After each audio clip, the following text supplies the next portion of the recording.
Welcome to another episode of the United Frontier. तो English Premier League में game week 5 खत्म हो चुका है। बहुत सारे ड्रामा, बहुत सारा मैडनेस, बहुत सारा कंट्रोवर्सी, सब कुछ देखने को मिला है गेम वीक 5 में। तो इन डिटेल में बात करेंगे हर मैच को लेके इस वीडियो में। तो बिना टाइम खराब किए चल इस वीडियो को शुरू करते हैं। तो सबसे पहले बात करेंगे वेस्ट हैम और चेल्सी के बीच जो मैच था उसको लेके। तो देखिए, मेरे प्रेडिक्शन वाला वीडियो में मैंने ये चीज कहा था कि ये मैच में वेस्ट हैम का चांसेस ज्यादा लग रहा है मुझे, क्योंकि अगर रीसेंट हिस्ट्री में, रीसेंट टाइम्स में अगर आप देखें तो वेस्ट हैम में जब भी एवे मैच रहता है चेल्सी का, तो चेल्सी ऑलवेज अंडर प्रेशर में आ जाते हैं और उसके बाद मैच में कुछ ना कुछ ब्लंडर हो जाता है और वो लोग मैच हार जाते हैं या ड्रॉ हो जाता है। और वेस्ट हैम का करंट मैनेजर लोपेटेगु है, जिनके ऊपर मेरा तो कोई भरोसा नहीं है, क्योंकि कंसिस्टेंसी हमेशा उनका एक इशू रहा है और वही चीज फिर से हम लोग को देखने को मिला है ये मैच में। तो जब भी वेस्ट हैम का नाम आता है तब मुझे एक ही चीज हमेशा याद आता है कि वेस्ट हैम को एक यूरोपियन ट्रॉफी जीता किसने? डेविड मॉयस ने। उसके बाद भी डेविड मॉयस को सैक किया गया, क्यों? ताकि एक ऐसा कोच आए जहां पे वो लोग थोड़ा अट्रैक्टिव एंड अटैकिंग फुटबॉल खेल सके। लेकिन ये सीजन में वेस्ट हैम अभी तक जितने भी सारे मैचेस खेल चुके हैं उसमें वो लोग ना ही अट्रैक्टिव ना ही अटैकिंग फुटबॉल खेल रहे हैं। तो इसीलिए ये मैच में चेल्सी को आपको क्रेडिट देना होगा कि वेस्ट हैम के पास अंदर ही अंदर ये सारे इंटरनल इश्यूज तो थे ही, लेकिन उसके लिए आप चेल्सी को डिसरिगार्ड नहीं कर सकते। You have to give them enough credit. Coach को क्रेडिट देना होगा और उसी के साथ हर एक प्लेयर को क्रेडिट देना होगा। ये मैच में मेरा तो मैन ऑफ द मैच था obviously Caicedo. He was tremendous through out the match और उसी के साथ निकोलस जैक्सन, कोल पामा, सब लोग अच्छा खेले। Jadon Sancho had a very good game once again. तो चेल्सी में जाने के बाद वो बहुत जल्दी सेटल कर गया और देख के अच्छा लग रहा है कि Jadon Sancho is doing good. ये मैच में आपको चेल्सी को क्रेडिट देना ही होगा। Under a new coach I must say they started this season really really well. 5 match में 10 पॉइंट और वो भी एक ड्रॉ और एक हार जो उनको मिला है वो मैनचेस्टर सिटी के अगेंस्ट में और एक ड्रॉ क्रिस्टल पैलेस के साथ होम में। तो ये दोनों मैचेस में भी ऐसा नहीं था कि चेल्सी ने खराब फुटबॉल खेला था, लेकिन देयर आर रीजंस कि ये दो मैच में से वो लोग 6 पॉइंट नहीं निकाल पाए। लेकिन ये दो मैच को छोड़ के बाकी जितने भी सारे मैच हुआ है वो सारे मैच में Chelsea were the better team by margin. और उसी के साथ चेल्सी ने और 3 पॉइंट हासिल कर लिया और वेस्ट हैम में जहां पे मैच जीतना उनके लिए रिसेंट ईयर्स में मुश्किल लग रहा था, वहां पर भी एक कन्विंसिंग विक्ट्री मिला है चेल्सी को। तो ये मैच को लेके आप लोग का क्या मानना है, आप लोग का क्या राय है, ये मुझे जरूर बताएं कमेंट सेक्शन में। और इसके बाद चलिए बात कर लेते हैं एस्टन विला एंड वुल्व्स। तो ये सीजन में जब मैं सीजन प्रेडिक्ट कर रहा था तो मैंने एस्टन विला को टॉप 4 में नहीं रखा था, क्योंकि मुझे ऐसा लग रहा था कि उनाई एमरी से जब आप सबसे ज्यादा एक्सपेक्ट करोगे उसी सीजन में उनाई एमरी आपको डिसअपॉइंट करता है। और अगर मैं लॉजिकली भी बात करूं तो एस्टन विला को ये सीजन में चैंपियंस लीग खेलना पड़ेगा और चैंपियंस लीग का फॉर्मेट नया है, 2 गेम ज्यादा भी खेलना पड़ेगा। तो चैंपियंस लीग के side by side English Premier League का जो प्रेशर है उसको हैंडल करना उतना आसान नहीं होता है। लास्ट सीजन में हम लोग को वो चीज देखने को मिला फ्रॉम न्यूकैसल, तो इसलिए मुझे नहीं लग रहा था कि इस सीजन में एस्टन विला वो चीज हैंडल कर पाएंगे। लेकिन पहले मैच में, चैंपियंस लीग के पहले मैच में यंग बॉयज के अगेंस्ट में एस्टन विला ने बहुत अच्छा खेला और उसके साथ एक 3-0 विक्ट्री उन लोगों को मिला। लेकिन वही सेम चीज वो लोग ये मैच में उल्व्स के अगेंस्ट में दे वर द क्लियर फेवरेट्स, लेकिन वो मैच जब शुरू हुआ तो पहले 60 मिनट तक वो चीज हम लोगों को नहीं देखने को मिला। They were looking little bit confused और थोड़ा सा हैंगओवर दिख रहा था एस्टन विला।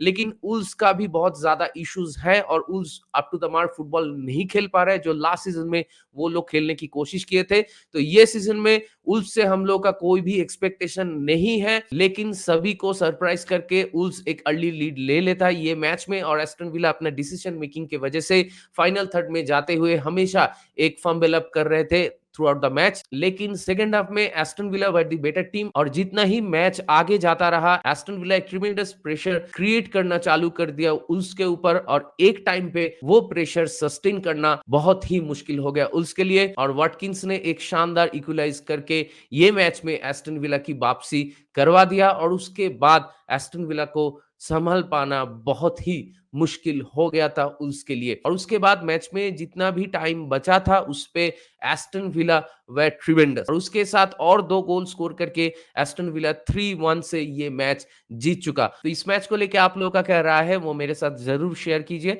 इसके बाद चलिए बात कर लेते हैं फुलहैम और न्यूकैसल को लेके।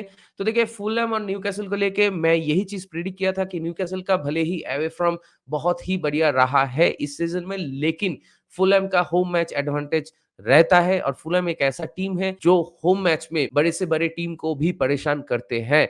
लेकिन ये मैच जब चालू हुआ तो मैच के शुरू में से ही Fulham were the better team और उसी के साथ एक ब्रिलियंट बैंगर गोल स्कोर कर दिया राउल हिमेनेस ने। It was a fantastic goal and बहुत ही टफ टेक्निक होता है, जैसे उसने पहला गोल स्कोर किया है बॉल को चेस डाउन करके प्रॉम्प्ट टर्निंग शॉट लेके, तो वो चीज के लिए आपको उसको क्रेडिट देना होगा और उसी के साथ इंटर फुलहैम टीम को आपको क्रेडिट देना होगा। उसके बाद एमिली स्मिथ रो ने भी गोल स्कोर कर दिया, लेकिन ये मैच में बहुत सारे गलतियां न्यूकासल के तरफ से हुआ है और उसी गलती में आप कह सकते हो कि फुलहैम कैपिटलाइज कर गया। तो ओवरऑल अगर मैच की बात करें तो obviously it was a deserving victory for Fulham. Newcastle का जो फॉर्म है वो अच्छा था, लेकिन तो ये मैच में बहुत सारा इंडिविजुअल मिस्टेक्स की वजह से दे केम अंडर प्रेशर और उसी के साथ ये मैच में वो लोग हार गए। लेकिन उतना भी चिंता करने की कोई बात नहीं है, अगला मैच में आई am sure Newcastle can bounce back क्योंकि उनके पास वो क्वालिटी है, उनके पास वो अटैकिंग थ्रेड है। तो ये मैच में Fulham were the better side and deservingly उन लोगों को 3 पॉइंट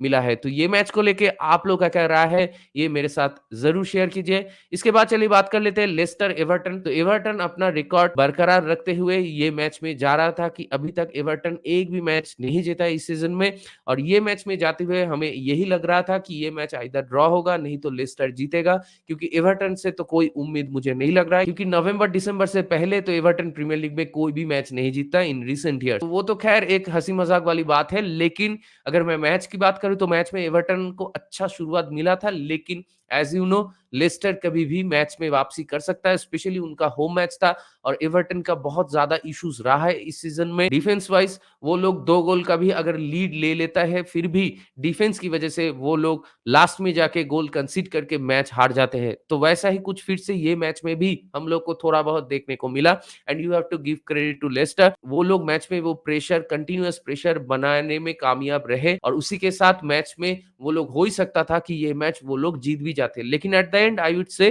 कि दोनों हाफ की अगर बात करें तो it is a fair result कि ये मैच ड्रॉ हुआ and both the team settled with a point. तो ये मैच को लेके आप लोग का क्या राय है ये मेरे साथ जरूर शेयर कीजिए। उसके बाद चलिए बात कर लेते हैं लिवरपूल एंड बॉर्नमाउथ के बीच जो मैच था उसको लेके। तो देखिए भले ही लिवरपूल इससे पहले वाला गेम वीक में नॉटिंघम फॉरेस्ट के साथ हार गया था, लेकिन मैंने ये चीज साफ साफ कहा था कि एनफील्ड में जाके लिवरपूल को हराना या लिवरपूल के साथ एक ड्रॉ भी निकाल पाना बहुत ही मुश्किल काम होता है। तो वो चीज फिर से ये हफ्ते में हम लोगों को देखने को मिला फ्रॉम लिवरपूल, जैसा कि एक्सपेक्टेड था कि लिवरपूल बॉर्नमाउथ के साथ बहुत ही अच्छा खेलेंगे और एक वन साइडेड मैच हो सकता है। तो पहली हाफ में ये गेम किल हो गया क्योंकि पहली हाफ में लिवरपूल ने 3 गोल स्कोर कर दिया। पहला जो गोल स्कोर किया लुइस डियाज ने, वो गोल देख के मुझे लुइस सुआरेस का ही याद आया क्योंकि लुइस सुआरेस ऐसा करता था कि उसका फास्ट टच इतना अच्छा था कि फास्ट टच में 2-3 प्लेयर डॉज हो जाते थे। तो पहला गोल लिवरपूल को मिला थ्रू लुइस डियाज। वो गोल में भी उसका पहला टच बहुत ही अच्छा था और उसके साथ जो थ्रू बॉल उसको मिला था वो भी बहुत ही बढ़िया क्वालिटी का था और उसके बाद लुइस डियाज ने और एक गोल स्कोर किया and Luis Diaz I am sure कि every Liverpool fan will be very happy for Luis Diaz क्योंकि लुइस डियाज को बेचने की बात कर रहे थे वो लोग समर में और लुइस डियाज ये वाले सीजन में बहुत ही अच्छा खेल रहा है हर एक मैच में। भले ही उसको गोल ना मिला हो अगेंस्ट नॉटिंघम फॉरेस्ट, लेकिन नॉटिंघम फॉरेस्ट में इकलौता चांस उन लोगों को मिला था जो पोस्ट में हिट हुआ था वो भी लुइस डियाज का ही था। तो आई एम श्योर कि Liverpool fan will be delighted by this result और जो कि होना भी चाहिए और उसी के साथ उन लोग को और एक रिलीफ मिला होगा एंड सिमिलरली डार्विन नूनेस को भी वो रिलीफ मिला होगा by scoring his first goal of this season. अगर आप एक स्ट्राइकर हो और आपको गोल नहीं मिल रहा है तो ऑब्वियसली कॉन्फिडेंस लेवल में थोड़ा बहुत असर पड़ता है और वो चीज डायरेक्टली आपके गेम में भी असर करता है। तो इसीलिए डार्विन नूनेस का एक गोल स्कोर करना बहुत ही जरूरी था और ये मैच में उसने वो गोल स्कोर किया and it was a banger of a goal, मतलब it was a world class goal और उसी के साथ जो कर्लर उसने फिनिश किया इट वाज ट्रिमेंडस। तो again Liverpool had a very good match और दूसरी तरफ बॉर्नमाउथ भी उतना ईजी टीम नहीं है टू प्ले अगेंस्ट। भले ही लिवरपूल का होम मैच था, लेकिन बॉर्नमाउथ के पास भी वो ट्रेट है कि वो लोग क्विक काउंटर में आपको हर्ट कर सकते हैं। लेकिन ये मैच में बॉर्नमाउथ को फाइनल थर्ड में कोई भी उनका गेम एकदम ही अच्छा नहीं था और सेकंड हाफ में बॉर्नमाउथ भले ही कोशिश कर रहे थे, लेकिन मैच का विनर जो लिवरपूल है वो पहले हाफ में ही गेम को किल कर दिए थे। तो सेकंड हाफ में बॉर्नमाउथ का वापसी का कोई भी मौका नहीं मिला था and you have to give credit to Kelleher, क्योंकि एलिसन नहीं था लेकिन फिर भी उसने जबरदस्त गोलकीपिंग किया। तो अभी ही can be treated as number 2 goalkeeper. जब लिवरपूल ईएफएल कप में खेलेंगे या एफए कप में खेलेंगे तो वो ऐसे कंपटीशंस में they can consider him as a replacement of Alisson और मेरे ख्याल से वो चांस उसको मिलना भी चाहिए। तो ओवरऑल अगर मैच की बात करें तो it was a very good comprehensive victory for Liverpool and they are back in the winning ways once again. तो ये मैच को लेके आप लोगों का क्या राय है, ये मेरे साथ जरूर शेयर कीजिए कमेंट सेक्शन में कमेंट करके। इसके बाद चलिए बात कर लेते हैं साउथहैम्पटन एंड इप्सविच। तो मैं जो मेरे प्रेडिक्शन वाले वीडियो में कहा था कि मुझे लग रहा है कि ये मैच ड्रॉ हो सकता है, वैसा ही हुआ है। ये मैच ड्रॉ हुआ है और ये मैच ड्रॉ होने में मतलब ये दोनों जो टीम है दोनों ही रेलीगेशन की कैंडिडेट है। ये मैच अगर ड्रॉ होता है तो दोनों के ऊपर ही ज्यादा प्रेशर बनेगा। ये मैच को लेकर उतना ज्यादा बात करने की कोई जगह नहीं है। दोनों ही टीम फेजेस वाइज अच्छा खेल रहे थे, दोनों ही टीम के पास वो मौका था मैच जीतने का, लेकिन दोनों ही टीम जैसा कि हम लोग को मालूम है कि they are not clinical enough और उसी के साथ दोनों ही टीम को थोड़ा वक्त लग रहा है to settle in a new season in Premier League. अभी यही चीज देखना होगा कि ये दो टीम कब एक मैच जीत पाएंगे इन दिस न्यू सीजन। तो इसको लेके आप लोगों का क्या राय है, ये मेरे साथ जरूर शेयर कीजिए। इसके बाद चलिए बात कर लेते हैं स्पर्स वर्सेस ब्रेंटफोर्ड को लेके। तो देखिए स्पर्स के ऊपर बहुत ज्यादा प्रेशर था, सेम एज एंज पोस्टेकोग्लू के ऊपर भी बहुत ज्यादा प्रेशर था, क्योंकि उनका रिजल्ट अच्छा नहीं हो रहा था और वो बहुत सारा पॉइंट ऑलरेडी ड्रॉप कर चुके थे। मिड वीक में मैच था ईएफएल कप कॉवेंट्री के साथ, उसमें भी वो लोग ऐसा कुछ खास फुटबॉल नहीं खेला। हो ही सकता था कि वो मैच वो लोग हार जाते, लेकिन जब ये मैच चालू हुआ तो एक सकर पंच की तरह ब्रेंटफोर्ड ने मैच के शुरू में ही एक गोल स्कोर कर दिया और मैच में एक बहुत ज्यादा प्रेशर बिल्डअप हो गया था स्पर्स के ऊपर। लेकिन ब्रेंटफोर्ड ज्यादा टाइम तक वो लीड को नहीं मेंटेन कर पाए और एक आसान सा चांस मिल गया सोलंकी को और उसने गोल मार दिया। तो सोलंकी के पॉइंट ऑफ व्यू से अगर बात करें तो ये गोल उसके लिए भी, उसके कॉन्फिडेंस के लिए भी बहुत जरूरी था। और उसके बाद मैच में स्पर्स वापसी कर चुके थे और through out the match Spurs were the better team in attacking wise. Counter पे वो लोग बहुत ही बढ़िया खेल रहे थे। स्पर्स के पास और भी मौके थे कि वो लोग अगर चाहते तो और भी गोल स्कोर कर सकते थे। भले ही सेकंड हाफ में ब्रेंटफोर्ड के पास ज्यादा बॉल पोजीशन रहा हो, लेकिन वो लोग ऐसा कुछ क्रिएट नहीं कर पा रहे थे। हार्डली एक दो हाफ चांसेस वो लोग क्रिएट कर पाए थे।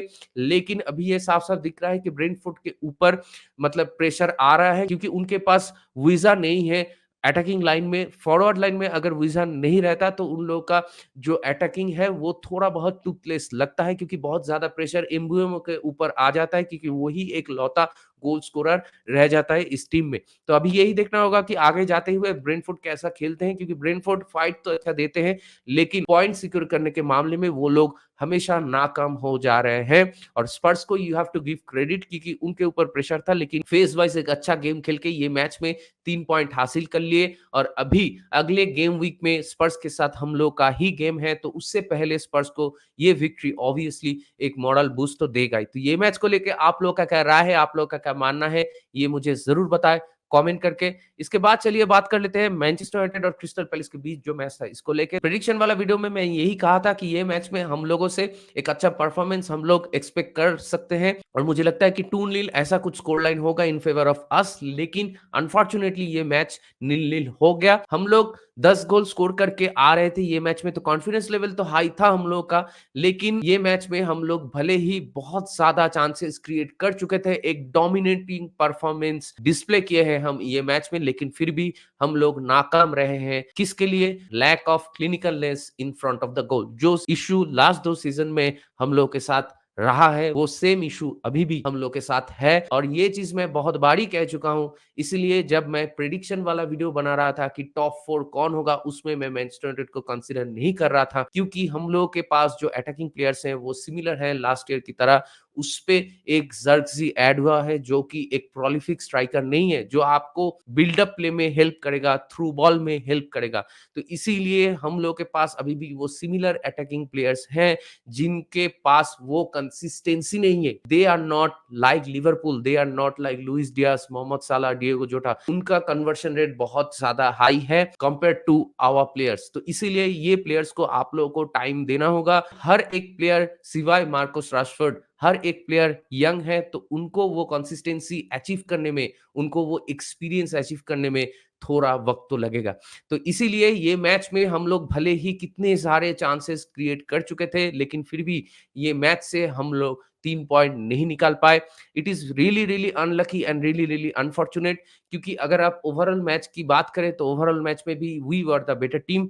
और अगर कोई ऐसा आके कहता है कि क्रिस्टल पैलेस के पास भी मौका था, तो वो चीज़ तो होगा ही, क्योंकि जब अगर आप कोई ऐसे टीम के अगेंस्ट में खेल रहे हो अवे मैच में, और मैच में आप अच्छा खेल रहे हो, डोमिनेट कर रहे हो, लेकिन मैच जितना भी डीप जा रहा है, स्कोर लाइन अगर नील-नील रहता है, आपका जो डोमिनेशन है गेम में, वो अगर स्कोर लाइन में रिफ्लेक्ट नहीं हो रहा है, तो फिर ऑब्वियसली जो सामने वाला टीम है, उनको भी लगेगा कि we are still in the match, और जो कि एक फैक्ट है। तो इसीलिए सेकंड हाफ में वो 2 मौका मिला था, जहाँ पे वो लोग ये मैच से 3 पॉइंट ले जा सकते थे। लेकिन you have to give a huge huge credit to Andre Onana. इससे पहले वाला मैच में साउथहैम्पटन के साथ उसने वो क्रूशियल पेनल्टी सेव किया, और उसके बाद कुछ अच्छे सेव्स भी निकाले वो मैच में, और उसके बाद ये मैच में सिंगल हैंडेडली, जहाँ पे फर्स्ट हाफ में we were clearly the better team, लेकिन we are failed to score.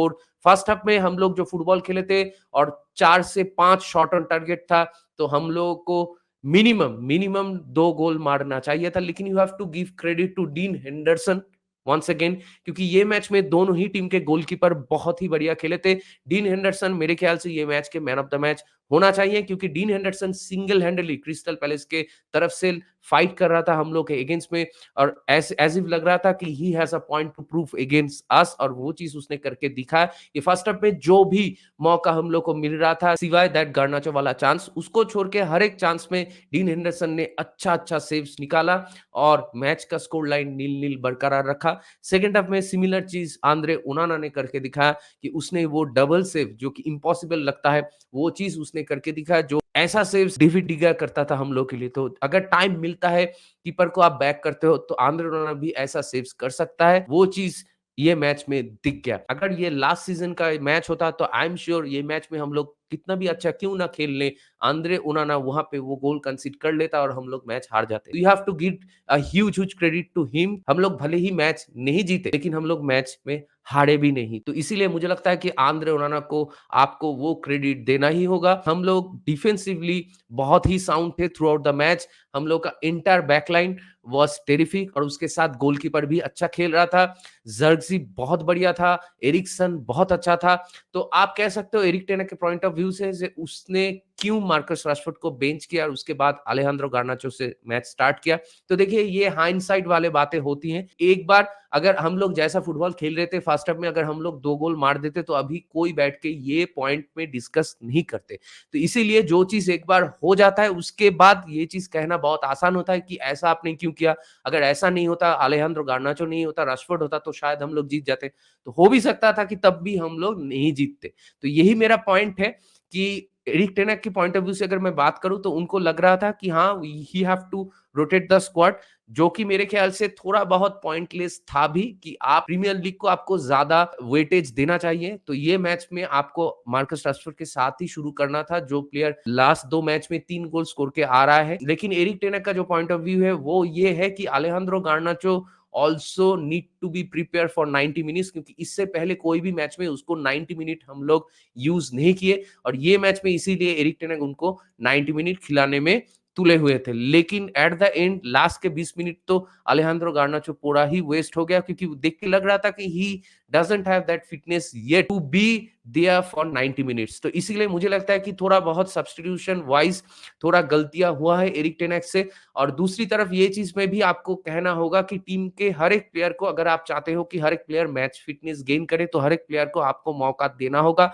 और ऐसे एक्सपेरिमेंट आप सीजन के शुरू में ही कर सकते हो, जब स्टेक्स थोड़ा लो होता है, क्योंकि इसके बाद नवंबर-दिसंबर में जाके ये ऐसे एक्सपेरिमेंट्स आप नहीं कर सकते। तो सीज़न के शुरू में ही आप ऐसे कर सकते हो और वैसा ही मेरे ख्याल से एरिक टेन हैग ने किया है। जो सोच के किया था वो अगर हो जाता, हम लोग अगर स्कोर कर देते, क्योंकि डिलीट के पास 2 फ्री हेडर्स था, उसमें भी दोनों में ही एक थोड़ा डिफिकल्ट चांस था, उसमें सेव निकाला डीन एंडरसन, दूसरा वाला थोड़ा ईज़ी था, उसमें भी डीन एंडरसन एक आउटस्टैंडिंग सेव निकाला। उसके बाद गर्नाचो का एक शॉट डीन एंडरसन ने सेव किया, उसके बाद गर्नाचो को दूसरा मौका मिला, वो आपका क्रॉसबार में हिट होके आया। उसके बाद ब्रूनो ने रिबाउंड में मारा, वो भी क्रॉसबार में हिट हुआ। तो ऐसा बहुत सारा चांसेस था। सेकंड हाफ में भी 70 मिनट तक हम लोग अच्छा ही खेल रहे थे, लेकिन उसके बाद थोड़ा मैच में फेड अवे हो गए, क्योंकि जो सब्स्टिट्यूशन एरिक टेन हैग ने किया वो हम लोग के लिए फ्रूटफुल नहीं हुआ। ये चीज एरिक टेन हैग को समझना होगा कि मतलब हम लोग का एक ओवर डिपेंडेंसी रहता है ब्रूनो के ऊपर जब पिच में एरिक्सन या ज़र्क्ज़ी ना हो। ये चीज तो एकदम ही साफ है कि ब्रूनो अगर अच्छा खेलता है तो हम लोग अच्छा खेलते हैं, क्रिएटिविटी बढ़ता है। गोइंग फॉरवर्ड अगर ब्रूनो अच्छा नहीं खेलता है तो वो चीज नहीं होता है। तो ये मैच में वो चीज फिर से दिखने को मिला कि ये सीजन में ब्रूनो एवरेज स्टार्ट मिला है हर एक मैच में, भले ही वो एसिस्ट दे रहा हो, लेकिन फिर भी ब्रूनो का जो क्वालिटी है अभी तक उसने वो चीज मैच नहीं किया है। और वही चीज देखने को मिला कि जब हम लोग एरिक्सन एंड जर्जी को सब्स्टिट्यूट कर लिए तो हम लोग का मिडफील्ड में जो कंट्रोल था, हम लोग का मिडफील्ड में जो बिल्डअप प्ले, लिंकअप प्ले हो रहा था वाइल अटैकिंग, वो चीज एकदम ही जीरो हो गया। और इसीलिए मार्कस रैशफोर्ड को भी वो बॉल जो फीड करना चाहिए था वो फीड नहीं हो पाया। हॉयलैंड भी आइसोलेटेड हो गया, क्योंकि हॉयलैंड जब सेकंड हाफ में आया तब ज़र्क्ज़ी एंड एरिक्सन ये दोनों प्लेयर नहीं थे, और ये दोनों प्लेयर ही हम लोग का बेस्ट प्लेयर था ये मैच में। तो इन दोनों प्लेयर को छोड़ के हॉयलैंड को भी किसी ने कोई भी बॉल फिट नहीं किया। आमाड डियालो को भी एरिक टेन हैग ने सब्स्टिट्यूट कर लिया, एंटनी को नहीं लाया, उसके जगह पे अलेहांद्रो गार्नाचो को राइट हैंड साइड में लेके आया। तो मेरे ख्याल से अलेहांद्रो गार्नाचो के पास भी वो फिटनेस अभी तक नहीं है, तो इसीलिए लास्ट के 10-20 मिनट में वो भी एकदम ही वेस्टेड हो गया। तो ये सारी चीजों में एरिक टेन हैग को ध्यान देना होगा कि कौन से प्लेयर्स को अभी भी फिटनेस नहीं है और कैसे एक बैलेंस आपको निकालना है कि मैच में 90 मिनट्स कवर हो जाए, आइदर ज़र्क्ज़ी या फिर एरिक्सन, इन दोनों में से कोई एक प्लेयर आपको खिलाना ही होगा ऐसे करके, ताकि पूरा ही 90 मिनट्स कवर हो जाए। मान लो फर्स्ट हाफ खेल रहा है एरिक्सन तो सेकंड हाफ ज़र्क्ज़ी, ऐसा कुछ आपको करना होगा। ब्रूनो का परफॉर्मेंस अभी तक अप टू द मार्क नहीं है, तो अगर हो सकता है तो ब्रूनो को आप अगले मैच में एफसी 20 के अगेंस्ट में बेंच कर दो और उसके साथ आप मेसन माउंट को लाओ।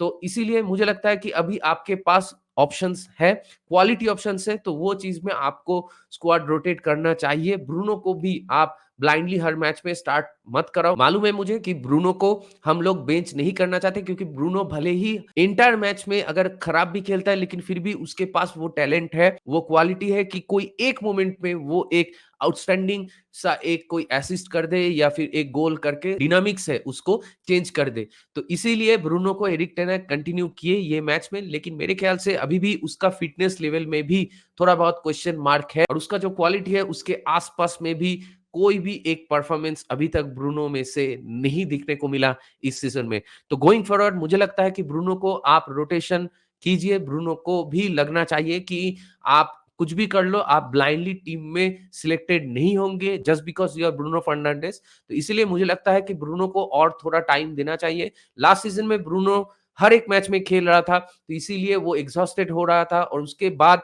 बीच में यूरो था, वहां पर भी उसने हर एक मैच खेला। तो मेरे ख्याल से उसको वो रेस्ट मिलना चाहिए, और उसके साथ साथ ही needs to clear his head out, और उसके बाद उसको मैच में वापसी करना चाहिए। तो देखना होगा कि ये सारा चीज एरिक टेन हैग कर पाते हैं कि नहीं। ओवरऑल अगर बात करें तो we had a very good game, लेकिन अनफॉर्चुनेटली हम मैच नहीं जीत पाए, और ये चीज में ही हम लोग को आगे जाते हुए Nistelrooy and Erik ten Hag and Rene Hake इन लोगों को काम करना होगा कि जो यंग प्लेयर्स हैं उनका जो कन्वर्शन रेट है, जो क्लिनिकल है इन फ्रंट ऑफ द गोल, उस पे उनके साथ और भी काम करना होगा, ताकि गोइंग फॉरवर्ड हम लोग ये मैच में जहां पे हम लोग को जीतना चाहिए था वो मैच हम लोग जीत के ही आए। तो ये मैच ड्रॉ होने के बाद अभी अगले जो 2 मैचेस हैं against Spurs and Aston villa, वो 2 मैच में से मिनिमम 4 पॉइंट आपको लाना ही होगा, क्योंकि ये मैच में 2 पॉइंट आप ड्रॉप कर चुके। तो वो 2 मैच में अगर आप 6 पॉइंट ला सकते हो तो वो बहुत बढ़िया होगा हम लोग के लिए। टॉप 4 में रेस में हम लोग फिर से इंक्लूडेड होंगे, और अगर वो 2 मैच अगर हम लोग हार जाते हैं तो टॉप 4 का रेस अभी ही खत्म हो जाएगा हम लोग के लिए। और दूसरी तरफ अगर 4 पॉइंट लाते हैं तो टॉप 4 का रेस अभी भी थोड़ा बहुत बरकरार रहेगा। तो ये मैच को लेके आप लोग का क्या राय है? आप लोग का क्या मानना है? ये मेरे साथ ज़रूर शेयर कीजिए कमेंट करके। और इसके बाद चलिए बात कर लेते हैं ब्राइटन एंड नॉटिंघम फॉरेस्ट वाला जो मैच था उसको लेके। तो देखिए ये मैच मैं कह रहा था कि ये मैच आइदर ड्रॉ होगा नहीं तो ब्राइटन जीतेगा। लेकिन नॉटिंघम फॉरेस्ट अभी भी और ये दोनों टीम ही नॉटिंघम फॉरेस्ट अकेला नहीं, नॉटिंघम फॉरेस्ट और ब्राइटन ये दोनों टीम ही अभी तक अनबीटन रह चुके हैं ये वाले सीज़न में।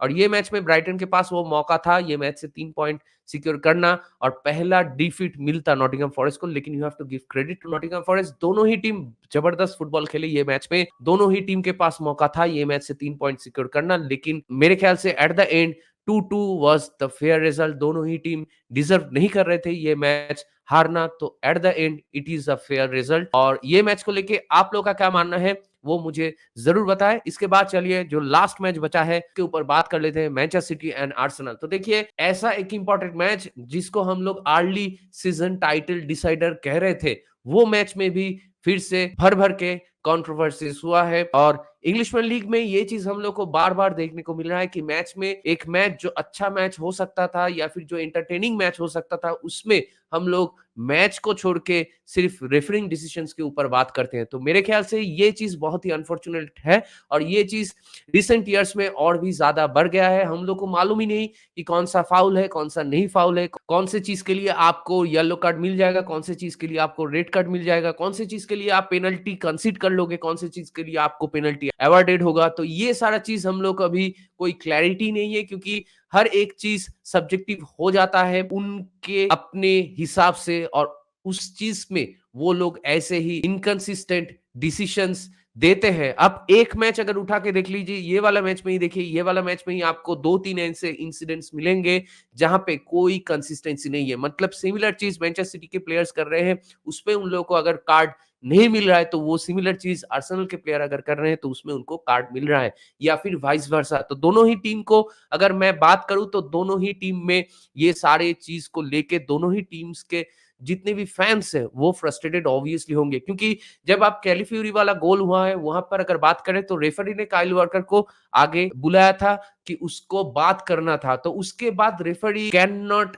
Allow Arsenal to take a quick free kick, क्योंकि काइल वॉकर अपने पोजीशन में तो नहीं पहुंचे थे। मतलब ये चीज में आर्सेनल का कोई आप क्रिटिसाइज नहीं कर सकते, वो लोग तो करेंगे, अगर हम होते तो हम भी करते। इसीलिए तो रेफरीज होते हैं ना, कि ताकि वो ये सारे चीजों को कंट्रोल कर सके। लेकिन उल्टा उसने ही गलत एंड वाहियात डिसीजंस दे के ये मैच का जो मतलब जो मेन फ्लेवर है उसको एकदम से तोड़ मरोड़ दिया।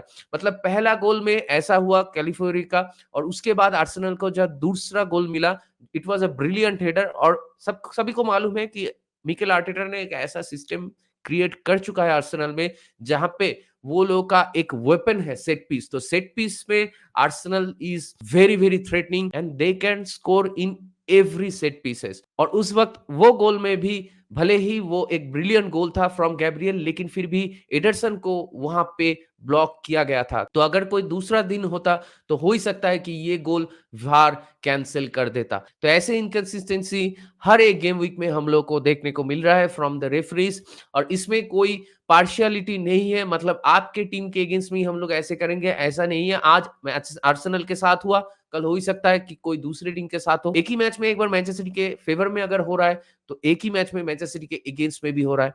आप देखिए जब ट्रोसार्ड वाला येलो कार्ड आया तो ट्रोसार्ड वाला येलो कार्ड में मैं उतना ज्यादा आर्ग्यू नहीं करूंगा, क्योंकि एक्चुअली में ऐसा एक स्ट्रिक्ट रूल आया है ये साल कि आप बॉल को ऐसे किक नहीं कर सकते, फॉर डीलिंग आपको येलो कार्ड मिल जाएगा। लेकिन ये कंसिस्टेंसी आपको दूसरे मैच में नहीं देखने को मिलेगा। तो यही मेरा इशू है। अगर आप ऐसे रूल्स फॉलो करते हो तो आप ऐसे रूल्स फॉलो करो, लेकिन हर मैच में करो और एक कंसिस्टेंसी मेंटेन करने की कोशिश करो। आप ह्यूमन हो तो हो ही सकता है कि ह्यूमन एरर हो, लेकिन इसीलिए ही तो वार है ना। लेकिन फिर भी आपको वार यूज करना भी नहीं आता। मतलब वार को भी आप अपने हिसाब से तोड़ मरोड़ के ही यूज करते हो। तो ये सारा दिक्कतें है और ये सारा दिक्कतें दिन ब दिन बढ़ता रहा है, तो इसलिए प्लेयर्स फ्रस्ट्रेटेड होंगे। तो अगर मैच की बात करें तो ऑब्वियसली मैच में एक हाई टेम्पो में मैच शुरू हुआ था, और मैच शुरू होने के तुरंत बाद ही अर्लिंग हालैंड ने अपना पहला गोल और 100th गोल स्कोर करके क्रिस्टियानो रोनाल्डो का जो रिकॉर्ड है उसको इक्वलाइज कर दिया, और मैच में एक अर्ली लीड मिल गया था। और उसके बाद मैनचेस्टर सिटी कॉन्फिडेंटली एक के बाद एक अटैक किए जा रहा था, और उसके बाद कैलिफियोरी का जो बैंगर वाला गोल आया है उसका क्या ही बात करें। और उसी के साथ वो गोल होने के बाद जब 1-1 हो गया, उसके बाद आर्सेनल बिल्कुल ही प्रेशराइज़ कर रहे थे मैनचेस्टर सिटी के ऊपर और एक सडन मोमेंटम शिफ्ट हो गया था इन फेवर ऑफ आर्सेनल और उसके चलते ही एक सेट पीस से आर्सेनल 2-1 का लीड भी उनको मिल गया था। आप लास्ट सीज़न वाला मैच याद कीजिए जब आर्सेनल एक 0-0 ड्रॉ करके आए थे इतिहाद स्टेडियम में, वहाँ पे आर्सेनल बहुत ही केजी फुटबॉल खेल रहा था। लेकिन ये मैच में आर्सेनल पहले हाफ में 2-1 लीड लेंगे, ये तो मतलब किसी ने नहीं सोचा था, मैंने भी नहीं सोचा था। मुझे लग रहा था कि ये मैच शायद फिर से वैसा ही कुछ 0-0 ड्रॉ देखने को मिले। लेकिन you have to give credit to Arteta और एंटायर आर्सेनल टीम की कैसे दलेरी के साथ वो लोग ये मैच में उतरे थे। कीपिंग इन माइंड कि उनके पास ओडेगार्ड नहीं था, लेकिन फिर भी वो लोग बहुत ही अच्छा खेल रहे थे और उसी के साथ अनफॉर्चुनेटली लियोनार्ड ट्रोसर्ड का वो रेड कार्ड हो गया और उसके बाद मैच में सेकंड हाफ में एकदम ही गेम जो है वो पलट गया क्योंकि सेकंड हाफ में it was all Manchester city और ये चीज बहुत ही मुश्किल है। अगर आप 11 लोग भी खेलते हो फिर भी मैनचेस्टर सिटी का जो काउंटर है, मैनचेस्टर सिटी का जो कंटिन्यूअस प्रेशर है उसको सस्टेन करना मुश्किल होता है। तो उसमें 10 लोग लेके Arsenal till the end pull off कर ही लिया था ये मैच। लेकिन अनफॉर्चुनेटली एकदम लास्ट मिनट में जाके जॉन स्टोन्स ने वो इक्वलाइज कर लिया और उससे ये चीज पता चलता है कि obviously Manchester city was the better team in the second half. वो लोग कंटिन्यूअस अटैक कर रहे थे, 119 या 120 ऐसा कुछ टचेस था ऑपोजिशन बॉक्स में व्हिच इज ह्यूज और आर्सेनल दूसरी तरफ प्रॉपर्ली डिफेंड कर रहा था एकदम पार्क द बस करके। और उसके लिए आर्सेनल को भी आपको क्रेडिट देना होगा कि आर्सेनल ऑलमोस्ट ये मैच से 3 पॉइंट निकाल लिए थे।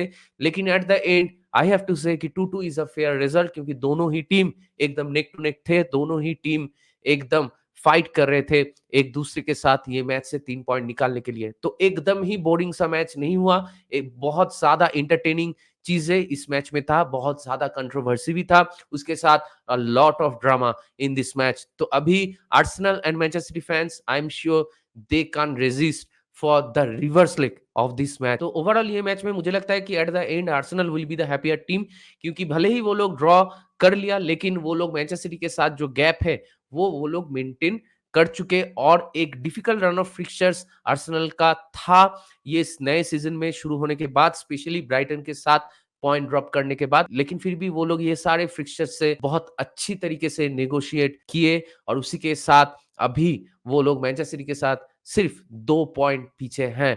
कीपिंग इन माइंड कि ओडेगार्ड नहीं है फिर भी वो लोग टॉटनहम के साथ वो मैच जीत के आ गए और ये मैच में भी ड्रॉ कर लिए। आप लोग सोचिए कि ऐसा अगर होता कि आर्सेनल टॉटनहम के साथ हार जाता और ये मैच भी हार जाता तो वो लोग पहले ही हो सकता है कि टाइटल रेस से बहुत दूर चले जाते। बहुत ही शानदार स्टार्ट मिला है आर्सेनल को, कीपिंग इन माइंड कि कितना डिफिकल्ट फिक्सचर्स था उनका। आई हैव टू से दे डिड प्रीटी वेल।